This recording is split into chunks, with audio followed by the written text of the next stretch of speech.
Howdy. So I wanted to do a quick little tour of our grow room. This is a spare bedroom in our house, and we do our microgreens in here. We germinate them in here and grow them on these racks. We have 2 racks like this. I'll flip the camera around to show you the other one in a second. Grow the microgreens. We also do transplants for our garden. Here's lettuce and chard and kale and arugula and that kind of thing. And then our microgreens. So our microgreens, we do 5-inch by 5-inch trays in soil. We got the soil on the back porch. We primarily use it's a Burpee brand organic potting soil. Usually get that at Tractor Supply, but lately, for whatever reason, they've stopped carrying it. So we're scrambling to try to find a new soil source. But anyway, so here's a sunflower, and if you can see, all right, the way we call this checkerboarding. So we arrange them. These are 10-inch by 20-inch trays called 10-20 tray, and we put 4 5x5s per tray in this sort of checkerboard pattern, because if you have them all next to each other, you could theoretically put 8 in a 10-20, and then they're all next to each other. And some of these microgreens like to branch out and touch their neighbors, and so when we go to the market and set them out to display, as you're pulling them apart, the plants can get all tangled up, and you end up pulling the roots out, and it gets all messy. So we started doing this checkerboard thing to try to alleviate that. Now, obviously, the obvious downside is you take up twice the room on the shelf to grow the same amount of plants. So there's a little bit of compromise there. See what else? So we also for the past 6 months or so, we've been experimenting with a line of herbs. These are 3-inch by 3-inch pots. When you go to the grocery store, like we went to Wegmans, and there was a line of herbs there, that little block of soil with a bunch of shoots coming out. That's what we want to try to get that, and we want to try to be able to do it year round, and so grow indoors under lights, automated temperature control and so forth. And we're making progress, but like I said, it's been 6 months or so, and we're still not quite there. We've started adding an organic fertilizer to it, and that's helped. And we're tweaking our soil a little bit, maybe improving the drainage. So there's lots of little tweaks to make it. The main thing is these herbs, take longer to grow than microgreens, right? So microgreens, we take about 2 weeks max, whereas these herbs are at least 4 weeks, if not 6 weeks plus, to get them to the level we want to get them to sell at the market. So it's a work in progress. Yeah, so what is today? Today is Wednesday, and we have the market coming up on Saturday. So, what you see here is sort of mid-growth cycle for microgreens. They're coming along, they're starting to look pretty good, but they're not quite at the height yet that we want to have them at for Saturday. Saturday is our main target, so we start them all, depending on the variety. Some varieties like radish will grow very fast. I think we start radish on Monday, started from seed on Monday to have it ready for Saturday, whereas something like basil microgreen, you start 2-3 weeks in advance. So it depends on the variety and the speed they grow. But yeah, so we're starting to get ready for Saturday. Let's go ahead and walk around here. Have this fan running 24/7, providing airflow. So this is a chest freezer that we got off of Craigslist for $75 about 1.5 years ago. And the idea here is we run it, it's a freezer, but we run it as a refrigerator, and we do it with this temperature and humidity controller called an ink bird. And so you've got our temperature humidity settings here. And this is, with the thermometer and what is it, humidistat, is that with the humidity monitor? See the wires going down in there, so it's constantly monitoring the environment in there, and it will turn the freezer off when the temperature gets too low, and then turn the freezer back on when the temperature gets too high. So we set our levels between 40 45 degrees, and so as the freezer does its thing and tries to get down to below freezing level, as the freezer would normally do, once it gets below 40, this thing will kick on, will turn off, and the freezer will just sit there. Of course, room temperature will eventually bring it up, start to elevate the temperature in the freezer, and once it hits whatever 45-ish, it'll kick back on and start to cool it again. See this shelf over here, we have all of our trays for transplants, 50 cell tray, 98 cell tray, 200 cell trays, all of our 5-inch by 5-inch trays for microgreens. We got the 2-inch deep and 1-inch deep 1020s. There was a time when we were doing clamshells, like a pre-cut microgreen in a clamshell that we used to sell. These are our old. We don't do that anymore. We can offer pre-cut, but we put it in a bag now instead of a clamshell. Subtleties of the marketing. All of our seeds, we use Johnny's selected seeds. So like here's a red giant mustard, Johnny's selected seeds, and we also do True Leaf Market. Those are our two primary seed sources. We get our peanuts from Southern Exposure Seed Exchange. These are ones we're putting out in the garden now. Let's see, what else?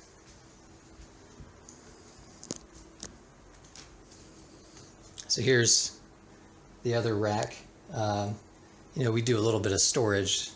These are eggs waiting to go into the cooler once. So the thing about the eggs, right? So when the egg first comes out of the chicken or the duck, it's got what is called bloom. We call bloom on the egg, and it's sort of a protective coating, and it prevents transmission of whatever from the outside to the in and vice versa. Well, we will wash the eggs right before market. So like the day before we go to market, we'll do a round of washing, and then we put all the eggs in the fridge.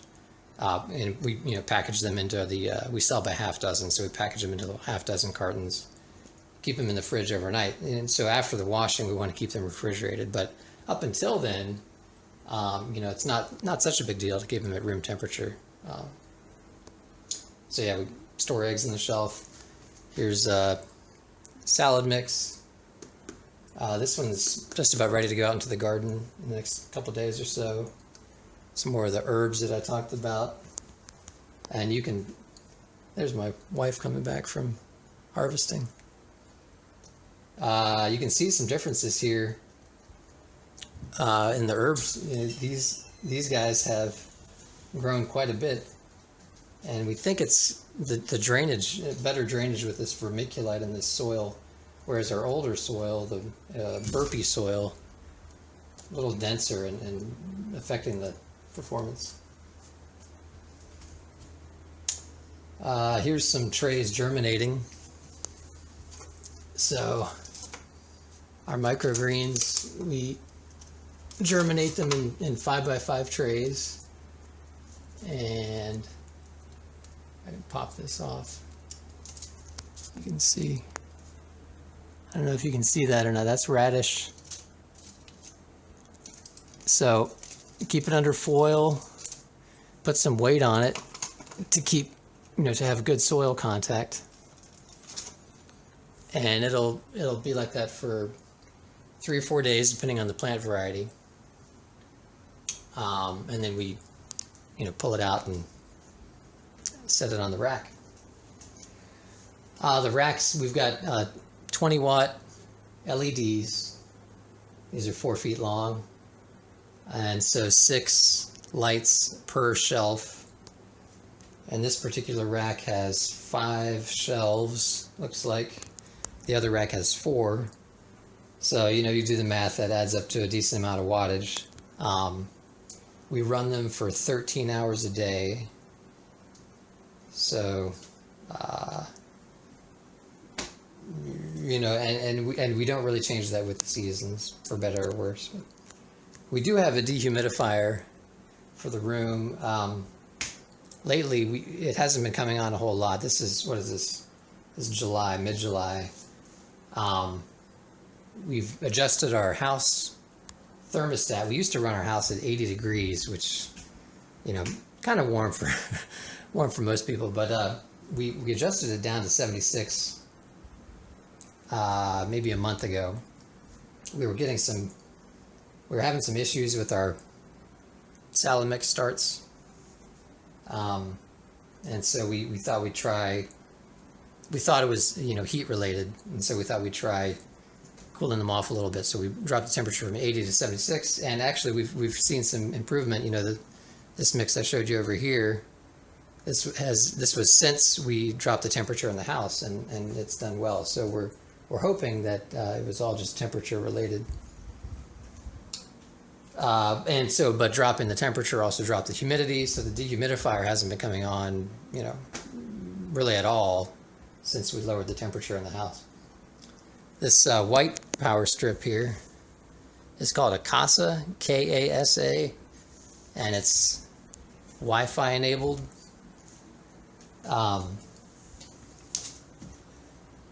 It'd be nice to show you a screenshot of the app. So I have an app on my phone, and I can view the power consumption, and I can turn the thing on and off, and I can control individual sockets.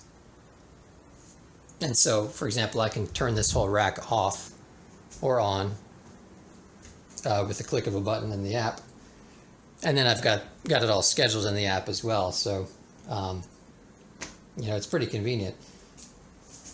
Let's see what else. So we monitor power, and I log our power consumption each day, and so that effectively that allows our company to cover its share of the electric bill each month. And so we do that. I can check the Kasa power usage, and then over here at the freezer's not on the Kasa strip, but we do have this. It's called a kilowatt power monitor, so I can monitor the freezer Inkbird usage that way. What else? So other farmers market. These are our tents for the farmers market. We've got stuff in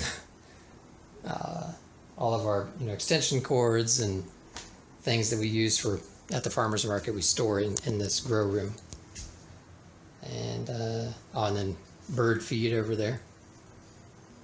So yeah, just it's our farm room in the house. Now our long-term hope is that we can plan is that we could build some kind of structure outside and move the farm business outside of the house, right? Because ideally the business continues to grow and prosper, and one day maybe we can start hire somebody, and it would be nice, just a nice to have things separated so that an employee could come and work in the farm building. I don't know if you want to call it a barn necessarily, but a grow building outside of the house, over maybe closer to the garden, for example. Run power and water out there, and then also have more cooling capacity. So this freezer is good for where we are at the moment, but we're going to need, as we start to do more gardening, we're going to need larger cooling capacity, so like a walk-in cooler. And these are all things that could theoretically be built. You know, I could build them as time permits. So that's our hope, is to eventually get this whole grow room out there, and you know, be able to water out there and the whole deal.